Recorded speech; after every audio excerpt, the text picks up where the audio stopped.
Welcome to the Donut Racing Show, everyone, where we bring a broken wireframe spectacles mindset to the monocle-clutching podium of Formula One racing. That intro hitting a little too close for me. Most of my glasses, until probably this very pair I'm wearing right now, have been repaired with super glue at some point in their lifespan. My name is Nolan Sykes. I'm joined, as always, by my two co-hosts. We've got auto journalists and authors, Elizabeth Blackstock. Hello, hello. And Alanis King. Hi. How is everybody doing today after this wild race weekend? Well, you know, today I had an 8-hour drive to Oklahoma. And when I got here, I thought I am going to sample the local flavors. And I pulled right up to Chili's. Do they have like a, like McDonald's, internationally?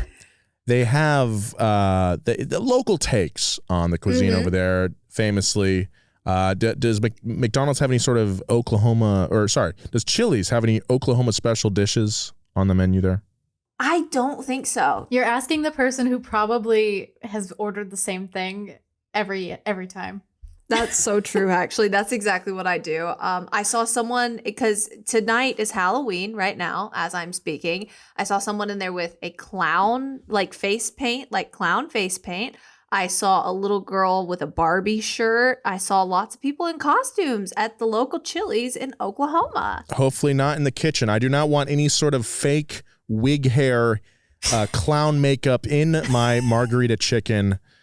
So Chili's, I hope you guys are keeping a close eye on that. Also, please consider my regional specialty dish idea. I think would be, you guys would really gain a lot from that. Liz, how are things going in your neck of the woods?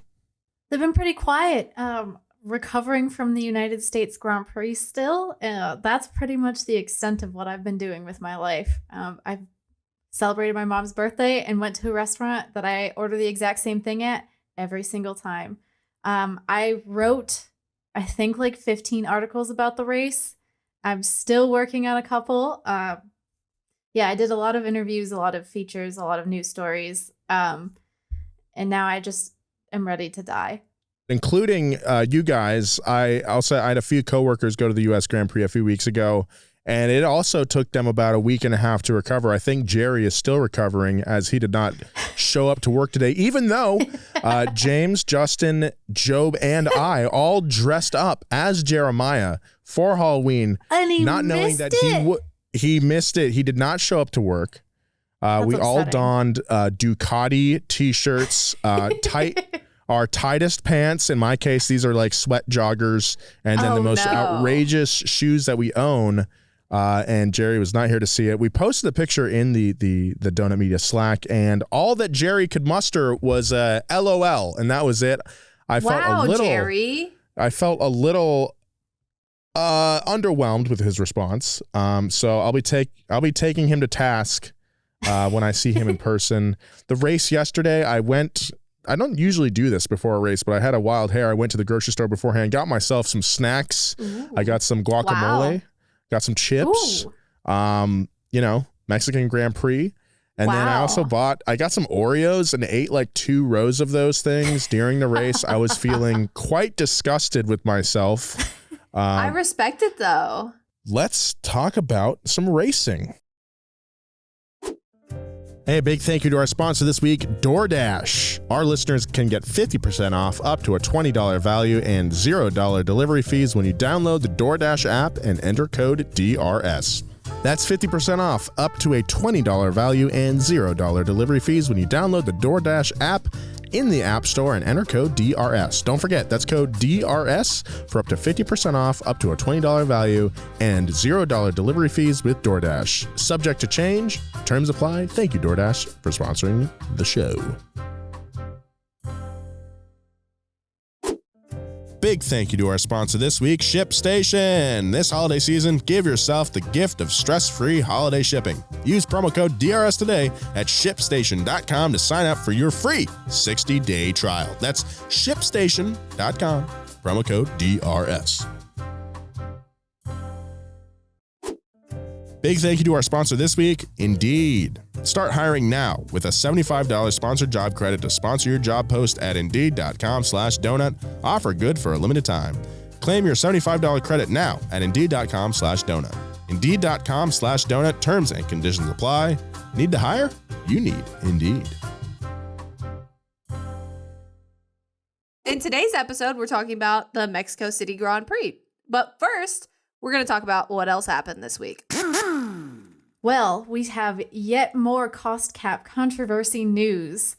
We talked about this in brief a few episodes ago, but the full FIA report and the punishments were finally handed out to Red Bull and also Aston Martin on Friday. Red Bull's so-called minor breach was $2.2 million over the $145 million limit. It's worth mentioning that the FIA stated that if a tax credit had been applied correctly, they'd only be $500,000 over. That's still a lot of money. Sky Sports reported that it has now been confirmed by the FIA that Red Bull made errors on budget cap costs such as catering, social security contributions, apprenticeship levies, unused spare parts for the car, and charging certain costs to Red Bull powertrains. It just seems like a little bit of an accounting mess. Their punishment is a measly $7 million fine if you're considering the fact that they were $2.2 million over. That's kind of nothing. And they also have a 10% reduction in wind tunnel time over the next 12 months. They were already set to have less time in the wind tunnel. And a wind tunnel is essentially a big tunnel of air where F1 teams test and perfect the aerodynamics of their car. Because they won the World Constructors' Championship, you automatically already get less. So there's a sliding scale of wind tunnel runs in F1 depending on where a team finishes. Because they won, they have 25 runs instead of the normal 28. And the $7 million fine is not a reduction in their budget cap for next year, which is $135 million. Essentially, Red Bull's punishment for spending too much money is spending more money, which I think it perfectly sums up what Formula One is all about. The FIA said that Red Bull would have gotten a lesser response had they admitted to doing, actually breaking the cost cap. And they kind of sort of halfway admitted that they had done something just to keep it from dragging out longer. Christian Horner was asked if the team owes an apology to fans in a press conference, and in typical Christian Horner style, he replied, and I quote, "To be honest with you, we are due an apology from our rivals for the claims that have been made. We make no apology for the way that we have performed and acted. There was no intent, nothing dishonest, and there was certainly no cheating involved, which has been alleged in certain quarters." I maintain that you could be walking down the street and Christian Horner could stick his foot out and trip you on purpose and then convince you that you were in the wrong spot. You are absolutely correct. Like, this is what this man does. He will go into a press conference about breaking the cost cap and he'll be like, actually, you broke the morality of the sport by saying that I broke the cost cap and that's not right. And you broke the moral cap, and I would argue that morals are worth more than money. And you're just like, what? It's astounding how dedicated this team is to always being the maligned hero in any situation. It doesn't matter what has happened, but they have always been done dirty no matter what. It's really great PR from a fan base perspective. If you kind of weed out the people who wouldn't be fans of yours earlier on, and the people who stick on with these trains every time he says something like this tend to be more devoted with each statement, I think. Back to that wind tunnel thing really quick. With the World Constructors Championship, Red Bull was slated to get 28 runs. Now they only have 25. Compared to 25 total, that doesn't seem like a lot, but maybe I'm not a F1 engineer, so there probably is a lot to be gleaned in 3 sessions. They're just going to have to get more stuff done in less time now. But still, it doesn't feel punitive enough. Toto Wolff from Mercedes actually came out and said that they intend on breaking the cost cap because of this, because there was no punishment, which I highly respect. And I think, that's essentially what the FIA just set up, is that it gave a loophole for all of these other teams to just do whatever they want to do. That's the thing. You had to come out and penalize this very harshly. And of course, Christian Horner's over here like, oh, we're being destroyed. And it's like, you're fine. But you had to come down on this so harshly. You needed to cut it from their actual budget. You needed to do something that materially impacts their team further than just wind tunnel. Because if you don't, the game plan and the strategy will be to break the cost cap. The only real response to this, honestly, would have been taking away something like significant, like a championship or the prize money that comes with it, or something along those lines, because this is not going to do anything to anyone. This is not a deterrent in the future. This is just going to be, you can spend however much money you want within this minor cost cap breach that they've lined out, and everyone's going to do it. Everyone's going to do it. It's going to be fine. I think taking away the title, I don't think the FIA would have had the balls to do that, and it would have been such a huge, it would be a global kind of event. Like, I think every news agency in the world would be talking about it. I think it would have been, it makes sense, but it would just, I don't think it'd be worth it. But your idea about taking away the prize money, I think that's something that probably was considered, but that's what they should have done.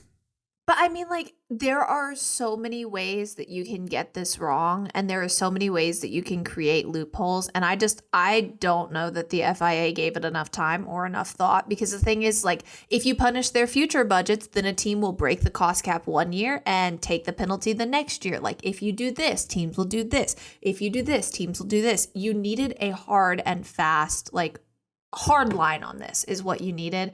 And I don't think we got a hard line here. And I think Toto explained it well. Like, look, you did not draw a hard line, and you have set a precedent now, and you cannot break that precedent because it will be a mess if you do. And like, yikes, like, this is not great territory. Like, are we breaking the cost cap right now? What are we doing? Probably not, because Max already won, but like, it's a mess. It's just really frustrating to think, like, there are so many teams who stayed in the cost cap, and this is coming from me, who is a real stickler for the rules. Actively, I was a mathlete, actively followed every rule laid out for me. Like, it sucks that there are now going to be teams that followed the rules and feel stupid for having done so, because they could have just gotten away with it. Okay, so I have a fun game. So Christian Horner is going to do something to you and then make you think it's your fault. What is it? I personally think Christian Horner and I go to Chili's and he dines and dashes, but like, I was in the bathroom, okay? And he was like, yeah, dude, I got this. I'm expensing this to the Red Bull catering account. That's why we went over the cost cap, right? Like, he is like really, really playing this up, right?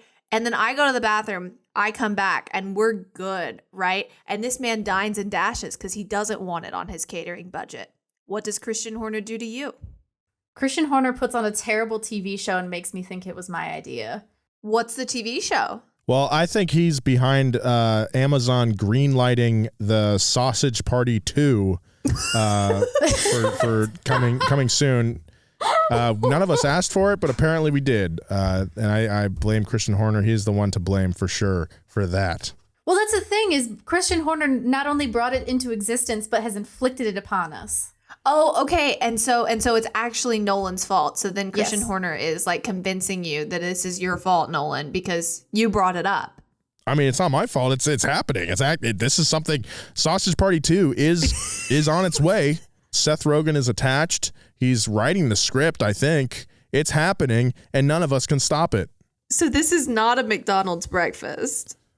No. Grimace has nothing to do with this. Alanis, I'm glad you're not familiar with Sausage Party 1. I'm not.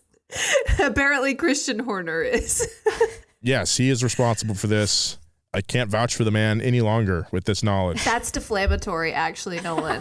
This is defamation. That actually does count. That actually does count as deflammatory. That is deflammatory. Christian Horner will be contacting you for this deflammatory statement. In other prominent constructor news, Audi has reached an agreement with Sauber to make them their works team from the 2026 season onwards. This is somewhat related to the Porsche Red Bull news that we discussed a few months ago now. Audi and Porsche are both owned by Volkswagen, so this makes sense why the Porsche deal did not go through. Volkswagen doesn't want to pay for two Formula One teams.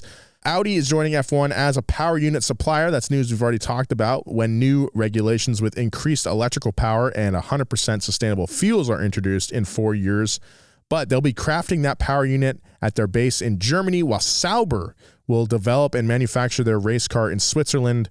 Sauber is also responsible for planning and executing the race operations.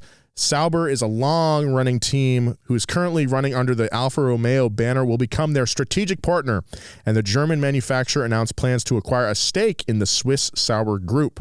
Alfa will end their title ship sponsor of Sauber at the end of 2023, but will keep their Ferrari power units until the end of 2025 before they take on Audi for 2026. This is really, really cool news. I can't wait to see what Audi can do with this power plant. And, they've got so many sweet cars right now. Like we just drove, this is not related to Formula One at all, but probably not relevant at all. But, I drove a Audi RS3, the new one, very recently, turbocharged 5-cylinder engine. Amazing. But they've also got the, e-tron GT. Mm-hmm. Very excited to see what Audi can do. Excited to see what drivers this news will attract to the Sauber team now, with some of the younger drivers on the grid, maybe looking forward to looking at what their options are in the future.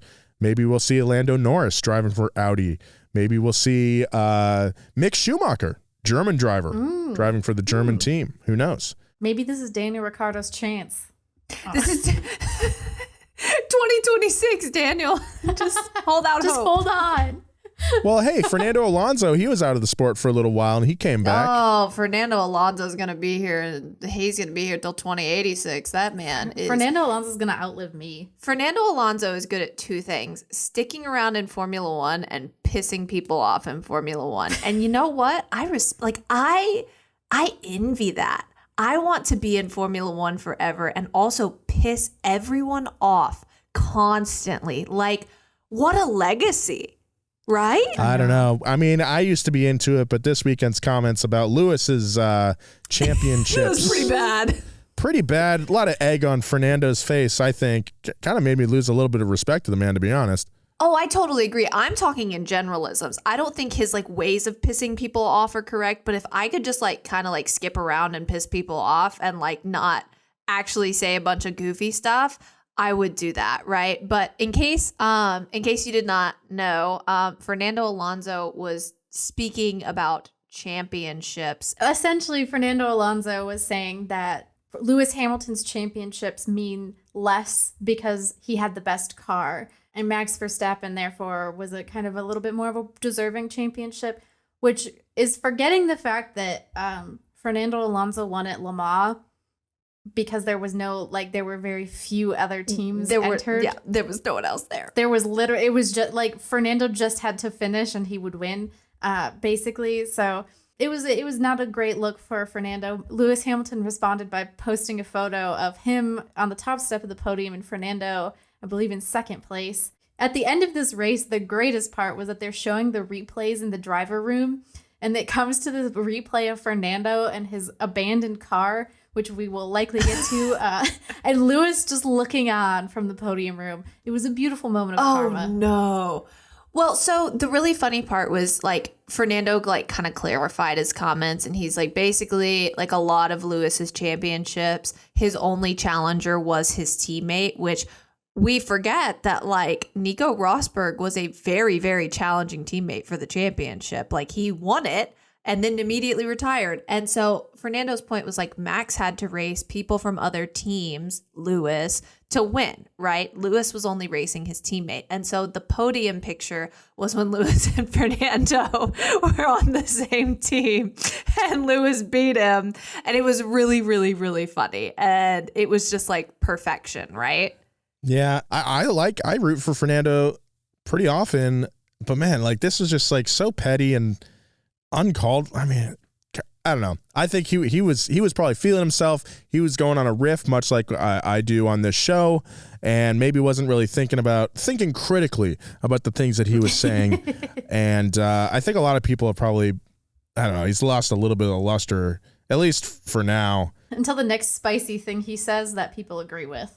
Yeah. Okay, but here's the thing. When you get old, you kind of just say stuff because you can, right? And Fernando is getting to that age where he just says stuff because he can. Fernando is basically going to be like the Nolan Ryan of Formula One, I think. He still has like such flashes of brilliance.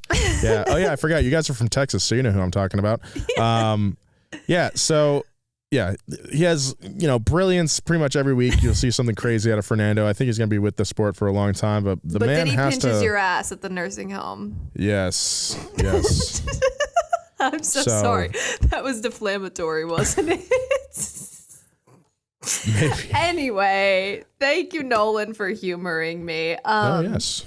Our last little bit of news is more fun than Fernando yelling at Lewis Hamilton. Mercedes' George Russell did an AMA on Reddit where he let people ask him questions, right? And so he gets on Reddit, and the top question is, if Carlos Sainz crashed into you on lap 1 and ended your race after the first corner, would you be satisfied with a 5-second penalty? The funny thing is that this was literally the week after he crashed into Carlos Sainz and got a 5-second penalty. George didn't answer that. George was like, nah, we're going to skip that one. We're picking and choosing what we're answering.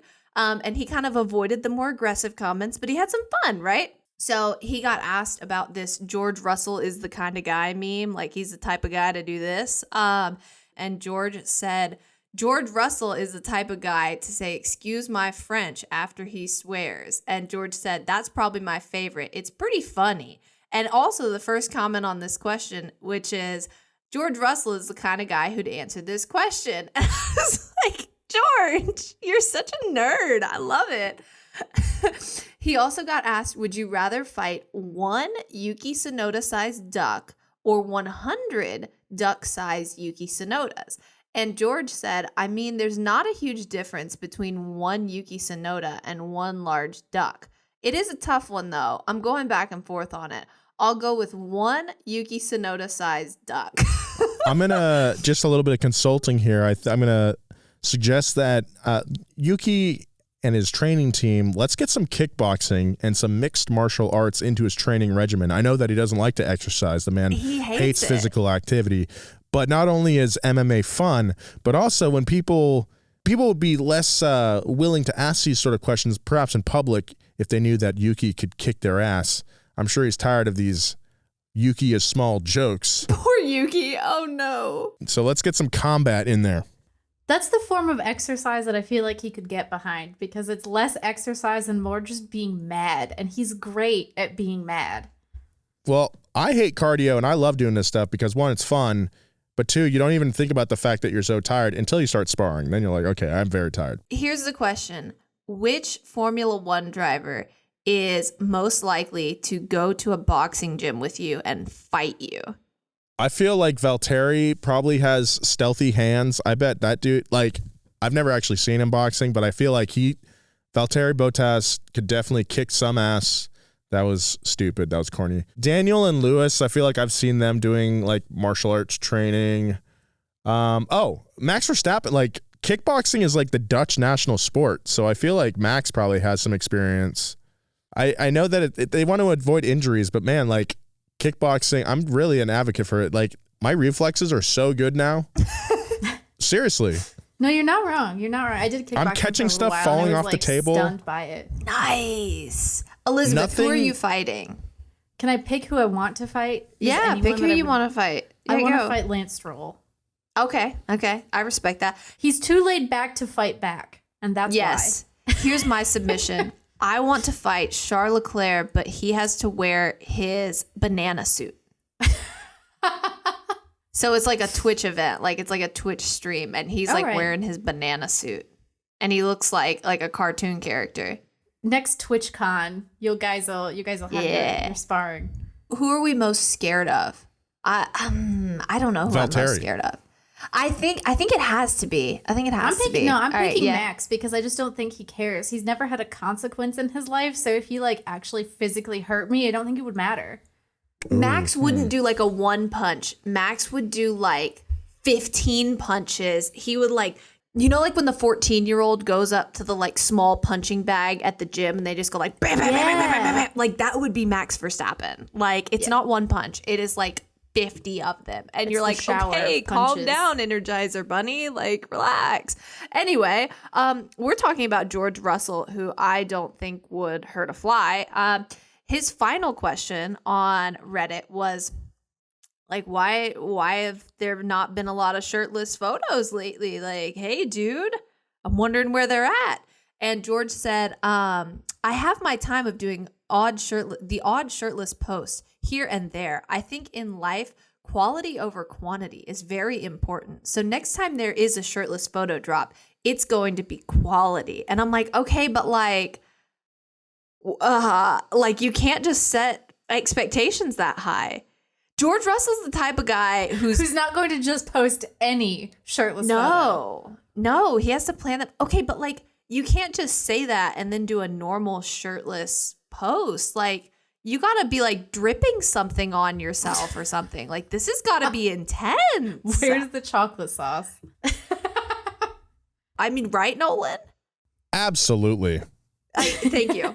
I think that's it for news this week, right, Nolan? That is it for news this week. So let's talk about the Mexico City Grand Prix, starting with the circuit at Autodromo Hermanos Rodriguez. Lace up those shoes because it's time to get your step count up with our track walk. And maybe if you walk enough steps, you'll look as good as George Russell in his next Instagram photo. Nice. The Autodromo Hermanos Rodriguez was built in 1959 thanks to the father of Mexico's most famous racing brothers, Ricciardo and Pedro Rodriguez. Hence the name Hermanos Rodriguez, right? Like you see it? Yeah. The first Formula One championship race was run in 1963 and won by Jim Clark, who that is actually my racing name. So that was me. I'm fairly certain that if you go into Past Gas, the other Donut Media podcast, we've done an episode on the Rodriguez brothers. So go and check that out if you want to know more about them. Elizabeth. They are legends. They're legends. You have to go listen to it. The F1 calendar has taken a few breaks from the Mexico City Grand Prix, with championship events run from 1963 through 1970, and then from 1986 to 1992. The Grand Prix returned for good in 2015 after some upgrades, though the track still mostly follows that original 1959 circuit. And this week, they actually confirmed the circuit's contract through 2025, so we will be back. I'm very glad that they're keeping it on the calendar. I really want to go next week. Before the race even started, I texted my buddy Felipe. I was like, dude, we got to go to this race. Looks so much fun. The atmosphere is so cool. The 71-lap, 2.67 mile circuit is particularly interesting because it has the highest elevation of the season at more than 7,217 feet above sea level. Catch your breath, guys. Wow. Which is 4,593-ish feet higher than the second highest at Interlagos in Brazil. And that means that the air is less dense, so elements like the power unit and brakes can be tougher to cool down. There's less oxygen up there. The less dense air also impacts power unit performance and the level of downforce. Yeah, you can cut through the air a little easier, but you don't have as much oomph to cut through with. So there's some interesting effects on the cars. I was in Mexico City for Formula E in February, and I was also extremely out of shape, but you have to climb like 3 flights of stairs to get from the garage area up to the media center. And I thought I was going to die every time I had to do it. And people were like trying to have a conversation with me. And I was like, y'all are you guys do this. Like you're fit. I am not. This is the first time I've walked in months. That is it for our track walk. We're obviously breathing very, very heavy at this elevation. Let's get some context of the season going into the race. Elizabeth. Our listeners are already aware that Max Verstappen and his team Red Bull are the drivers and constructors champions, respectively. But there was still some excitement left in the season going into this race. The champion Max Verstappen was on the verge of a brand new record. No driver has ever won more than 13 races in a single season. And last week, Max Verstappen matched that record of 13 wins at the US Grand Prix, a record jointly held by Michael Schumacher and Sebastian Vettel. This race was also super exciting because it's Sergio Perez's home Grand Prix. Mexican fans love him just like the rest of us. And this year's especially important because he's locked in a battle with Charles Leclerc for second place in the Drivers' Championship. Because remember, first place is already out of here. Like, that's one. We're done with that. At the beginning of the race, Charles Leclerc had a 2-point lead on Checo. And last year was the first year a Mexican driver was on the podium for the Mexico City Grand Prix. So people were really excited to see if he would do that again. All right. Qualifying also had some interesting moments. The first 3 spots on the grid were Verstappen, George Russell, and Lewis Hamilton, which the internet loved very much because Russell has earned a little bit of a reputation for taking out the car next to him. There's lots of speculation of what was going to happen in turn 1, most of which I thought was a little overhyped. I did not think that George would deliberately crash into Max on the first lap there. Ferrari was slower than expected due to DRS and engine issues, so that's why they started a little further down on the grid than we were used to. Bad luck for them. Going into the race, we only had 2 penalties this week. Lance Stroll was penalized 3 grid places for causing a collision the previous race with Fernando Alonso. They crashed where he went on 2 wheels and almost broke his back, but kept racing. And Dane Kevin Magnussen was penalized 5 grid places for use of additional power unit elements. That sucks. You never want to get penalized for something that's not necessarily your fault as a driver. Elizabeth, let's get into the race here. Big thank you to our sponsor this week, ShipStation. The most wonderful time of the year is also the most hectic time of the year.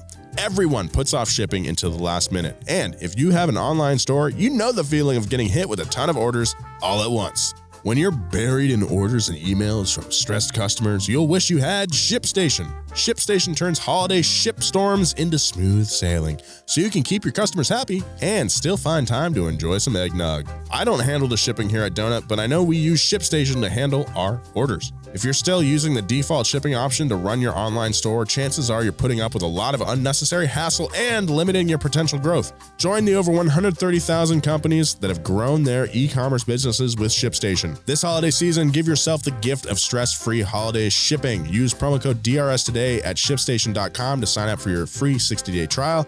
That's ShipStation.com, promo code DRS. Thank you very much, ShipStation. Hey, big thank you to our sponsor this week, Indeed.com. It's the hiring platform where you can attract, interview, and hire all in one place. Find top talent fast with Indeed's suite of powerful hiring tools like Indeed Instant Match, assessments, and virtual interviews. Guys, I don't run Donut, but, I've been involved in the talent acquisition process, and it's not easy. But thankfully, Indeed makes it easier. With Indeed, you can select the skills that matter to you most. Customize your job post with a selection of over 100 Indeed assessment tests and find the candidates with the right skills fast. When you sponsor an Indeed post in the US, you're 3 times more likely to get a hire, according to Indeed's data. This is pretty awesome technology. Start hiring now with a $75 sponsored job credit to sponsor your job post at Indeed.com/donut. Offer good for a limited time. Claim your $75 credit now at Indeed.com/donut. Indeed.com/donut. Terms and conditions apply. Need to hire? You need Indeed. Big thank you to our sponsor this week, DoorDash. What do you want to eat tonight? Maybe you want a home-cooked favorite, but don't feel like going to the store. Or you want something exciting and new, but it would be great to stay in tonight. I know how that is. DoorDash connects you with everything you want, whenever and however you want it. Along with the restaurants you love, you can now get groceries and other essential items delivered with DoorDash. Get drinks, snacks, and other household items in under an hour. Every time you place an order for pickup or delivery, you're setting off a chain reaction that helps give back to the people who make your neighborhood unique. I love ordering from my sushi spot through DoorDash. I just go over there and grab it in no time flat. It's awesome. Love DoorDash. With DoorDash, you're not just getting the things you love, but supporting the community you love too. For a limited time, our listeners can get 50% off up to a $20 value and $0 delivery fees when you download the DoorDash app and enter code DRS. That's 50% off up to a $20 value and $0 delivery fees when you download the DoorDash app in the App Store and enter code DRS. Don't forget, that's code DRS for 50% off up to a $20 value and $0 delivery fees with DoorDash. Subject to change, terms apply. Thank you very much, DoorDash.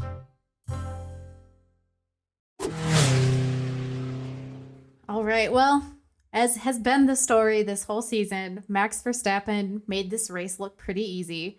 So he now officially holds the record for the most race wins in a season. He also beat second place Lewis Hamilton by nearly 15 seconds. The rumor is that Mercedes is still waiting for Max's medium tires to fall off right now as we're speaking. That sounds about right. They relied their strategy on that happening, and that didn't happen. Considering this new record that Verstappen holds, there are more races now than there have been in the past. We're setting records for the most races in a season, and in the past there were 15-ish. But because Max won in Mexico, he officially also has a better win percentage than Sebastian Vettel had when he matched that record in 2013.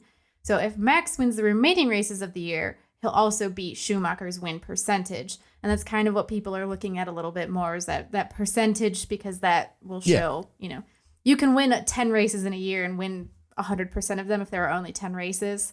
So I think he'll probably do it. Hopefully, I do want to see Lewis get that win to keep his streak of one win every season going, but I think it's more likely that we'll see Max take the rest of the races. But we'll see. Anything can happen. I think this is it. This is all we have. This is all we're holding on to.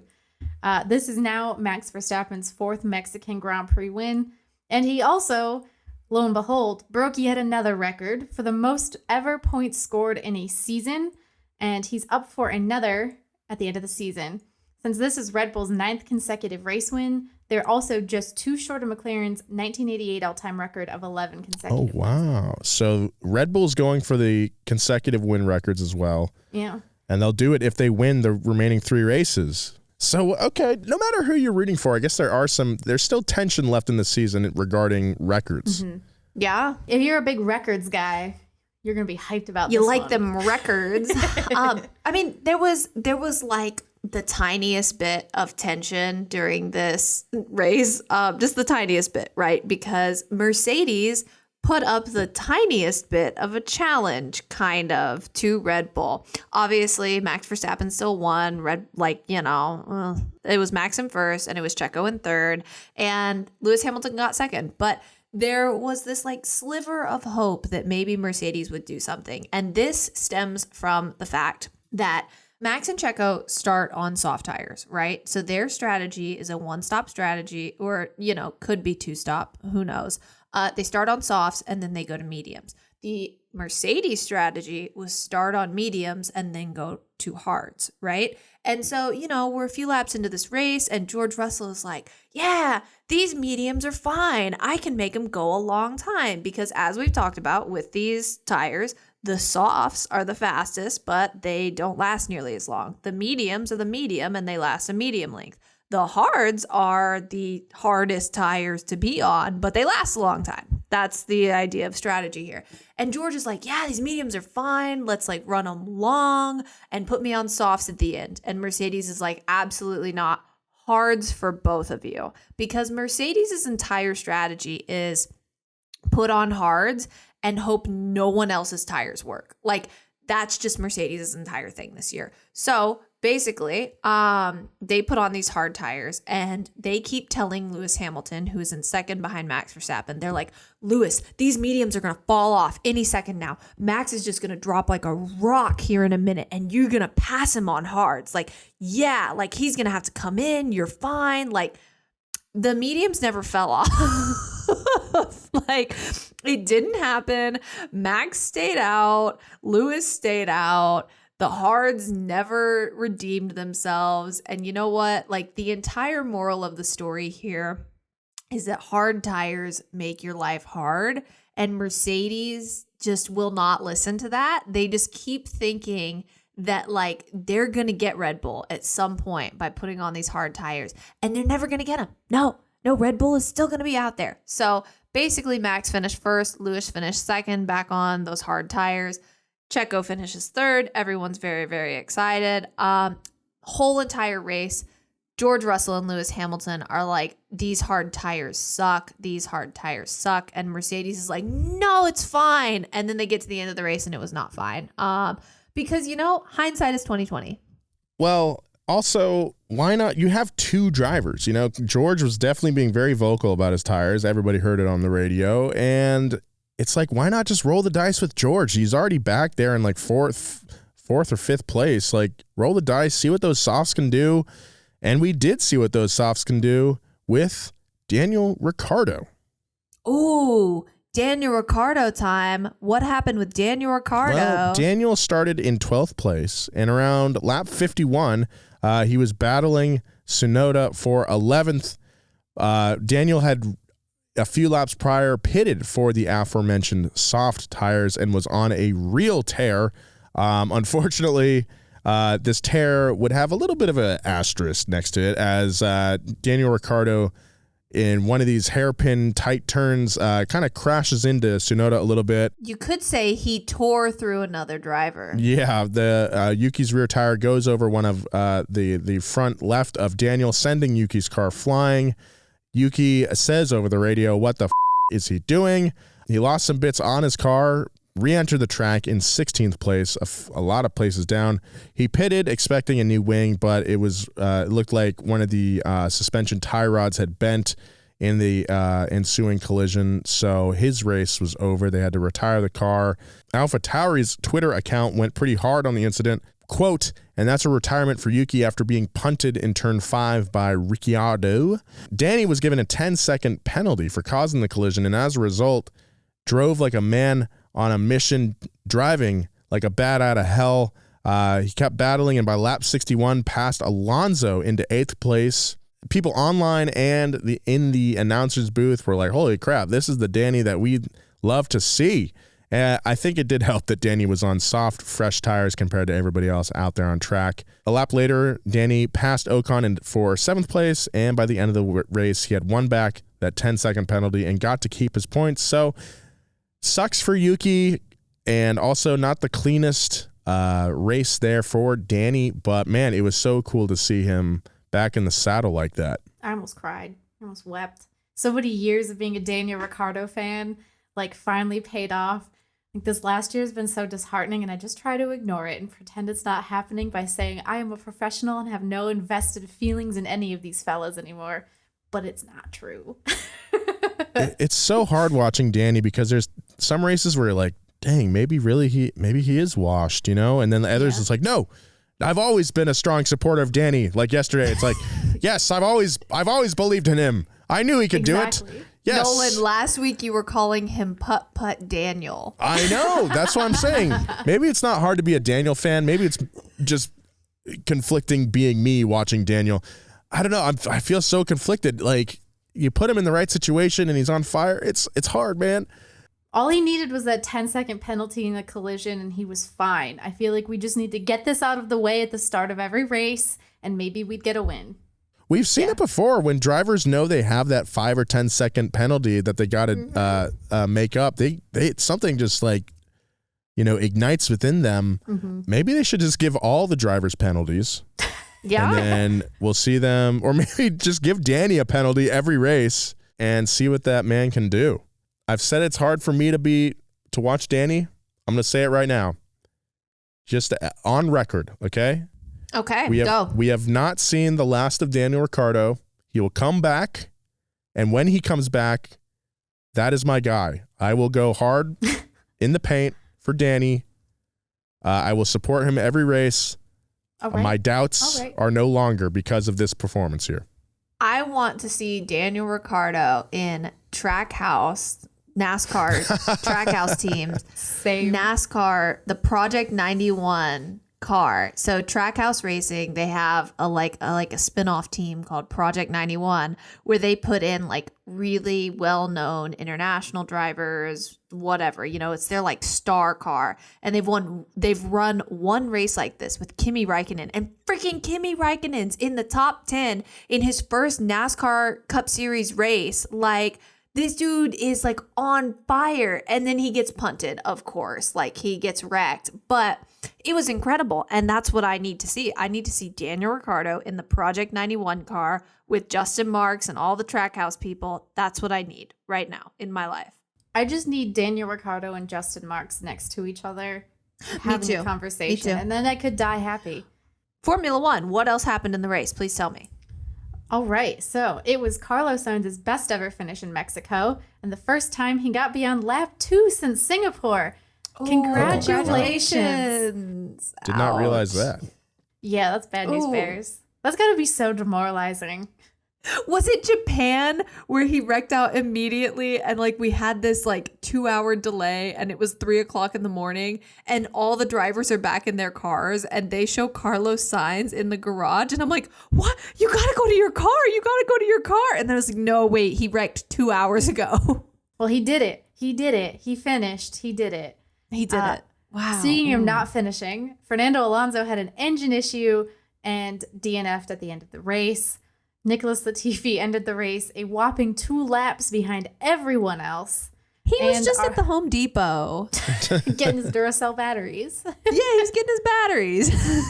And the hometown hero, Sergio Perez, finished on the podium with a massive Checo chant and then shook his finger at the crowd as they booed Lewis Hamilton because he is a sweetheart. We love you, Sergio. He is a sweetheart. You're the best. We love him. We love him so much. All I can think of is just staring into his eyes and being like, yeah. It was that gave him the motivation. Wow. The race results, top 3 were Max Verstappen, Lewis Hamilton, and Sergio Perez. Fastest lap was George Russell. Driver of the day was our boy Daniel Ricciardo. And some other changes in the rankings are Checo is back in second for the World Drivers' Championship. Lewis Hamilton pulled above Carlos Sainz for 5th. Ouch. Mercedes is only 40 points behind Ferrari for the Constructors' Championship, which is horrifying considering that Mercedes has had so much slower of a car for most of the year. McLaren is trailing Alpine by 7 points for 4th. Alfa Romeo pulled 4 points ahead of Aston Martin in their fight for 6th. And Haas is a single point ahead of AlphaTauri for 8th. Let's go. We love a good 8th place battle in the Constructors' Championship. You got to keep it spicy. You know, people called it a boring race. It wasn't that eventful. You're right. But I just want to say real quick, like, welcome to the show, dude. Welcome. Welcome to F1. We have a very dominant team who won the championship a few weeks ago. That's how the shit goes. Okay, they're not all going to be bangers, man. You guys get one season of Lewis and Max going at it, very climactic season. We weren't going to get another one of those, okay? We just weren't.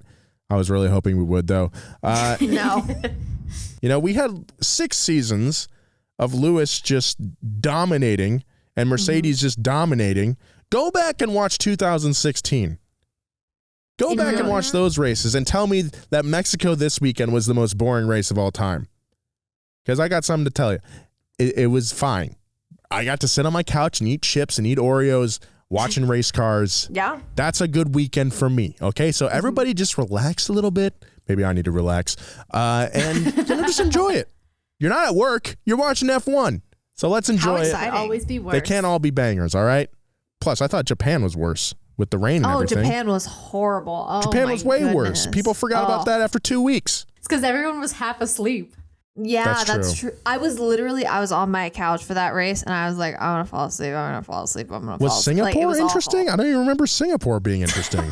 I don't know. I could not tell you. We're going to have to go back and listen to the podcast. Welcome everybody. Welcome to the sport. This is F1, you know? You have some good ones. You got some not so good ones. But at least we have our boyfriend of the week. That's right. Boyfriend of the week. Our weekly segment where we acknowledge who's the best. It can be anybody. It can be a driver. It can be a car. It could be a moment. It could be someone on the grid walk, maybe. Ooh. Hint, hint. You get the picture. Who's good enough to be our boyfriend of the week? It is middle school rules. It's for the week only. No husbands here. We're not proposing. It's just our boyfriend of the week. I think I'll start off. Do it. Okay. I have not been able to find this fine gentleman's name anywhere online in my 2 minutes of searching. But in the F1 in the pre-race show, our hosts ran into a lovely skull mascot, a Dia de los Muertos skull mascot man who was telling people to come to Mexico City. He looked very jolly. He had a big foam skull mask on his head. The jaw moved up and down when he talked. Ooh. I loved it. I want to see more of this man. And I also have an honorable mention, but that is my boyfriend of the week, the adorable, lovely, jovial skull mascot on the grid walk. Thank you, Alanis. That's perfect. My boyfriend of the week is the NASCAR race because it was actually good. Because, everybody was watching Formula One at the same time that the NASCAR race was on. And I was watching both of them. And the NASCAR race, okay, well, it wasn't good, but the end was good, right? And so, that made up for it. Everybody's watching Formula One, and they could have been watching NASCAR because, as I'm sure you've seen by now, Ross Chastain, who is my husband's favorite NASCAR driver, he needed to make up several positions to qualify for NASCAR's championship race, because in NASCAR, we don't decide a championship by points. We decide them by who makes it to the final race and who finishes highest in that race. It's interesting. Ross needed a couple of positions on track to make it in that final race. And this man, on the final lap at Martinsville, he sends it into turns 3 and 4, and he takes his hands off the wheel, floors it, and rides the wall all the way around to do a lap that was 2 seconds faster than everyone else and passed 5 cars to make the championship race. And you know what? If you didn't have that turned on and you were complaining about the Formula One race, maybe watch some NASCAR sometime, that was incredible. That is my boyfriend of the week. It was pretty spectacular. Race. It was awesome. Yes, it was incredible. Elizabeth, who's your boyfriend of the week? My boyfriend of the week are the penalty points on Pierre Gasly's super license. No, that's awful. It sets us up for something I want to see happen. So essentially, penalty points are awarded when you screw up on track, you do something wrong, and it's deemed very bad, more than just a 5-second penalty. You get 12 points in a 12-month period on your super license. If you exceed 12, you get a race ban. Pierre Gasly was given 10 in this last 12-month period, the most recent being for forcing Lance Stroll off the track in Mexico. Pierre has not been pleased with AlphaTauri, and I am hoping, beyond hope, that he intentionally gets those last 2 points so that he gets a race ban in Abu Dhabi and just gets a vacation. I just want to see it happen so bad. Just get it out of the way, because then after you've served your penalty, the points kind of disappear. You've got a clean slate again, and you've got to rack up more points. So he'd start off with Alpine with a totally clean slate. Perfect. Mm-hmm. I'd like to pitch my father of the week as well. Legitimate father. Our friends at Red Flags F1 podcast do a daddy of the week. I'm talking adoption papers father, right? Love it. Sergio Perez's dad. That man was so happy all weekend. So pleased. He was throwing confetti with Checo's kid. And after the race, it was so cute. He was so excited. The man deserves the world. He does. Oh, he really does. I agree. Nolan, you have an honorable mention. Yes. Whoever approved the Mariachi F1 theme for this weekend deserves a huge raise and a big old kiss on the cheek. That was so delightful. I hope that was just a trial thing for this race, because they need to do this for every race on the calendar. It was so cool. When I heard it for the first time, I was like, what is this? So I think universally the Formula One theme song by Brian Tyler is universally well loved. It's great. Mm-hmm. It's very it's like Pirates of the Caribbean-esque theme song, kind of it's very, and it just gets you in the zone. We need a pirate theme next time. Yeah, Vegas, I'm so excited. Las Vegas gets a pirate theme next year. That's my pitch. Miami with the fake marina, put a pirate ship in there, and then you do the pirate theme. What better of an evolution of a theme song everyone loves than specializing it to some of the countries? Maybe not every week. It was so good. Oh, it was so good. The Mariachi F1 theme song. If you have not listened to it, look it up and just it'll change your life. It's still in my head. I'm oh my goodness. Oh, I can't get over it. Wow, good one, Nolan. Good one. Thank you for listening to the Donut Racing Show. If you liked the episode, please subscribe, tell your friends, tell your enemies, leave us a review maybe. We could read it on the air. Here's one from official Alex R. Love every host and love the banter. I highly recommend maybe getting into some of the history of the drivers so there's some more context behind some of the on-track and off-track stuff. Ooh, that's exciting. Thank you, Alex. Maybe we'll talk more about the history of the drivers too. Our next episode will cover the race in Brazil. And y'all, we've only got... Y'all. I'm not from Texas. Y'all. That's me. That's a me line. Yes. But we've only got 2 races left of the season. That's right. 2 races. Brazil and Abu Dhabi, right? Yeah, Oof. that's it. All right. Well, even though the championship winners have been crowned, there's still a lot to look forward to. Mercedes is closing the gap with Ferrari for second in the Constructors' Championship, while Sergio Perez and Charles Leclerc are still fighting for second in the Drivers' Championship. McLaren and Alpine are also wrestling for 4th in the Constructors, while Alfa Romeo and Aston Martin battle for 6th. If you're not familiar with Donut, we have a YouTube channel as well as an automotive history podcast called Past Gas, so go check them out.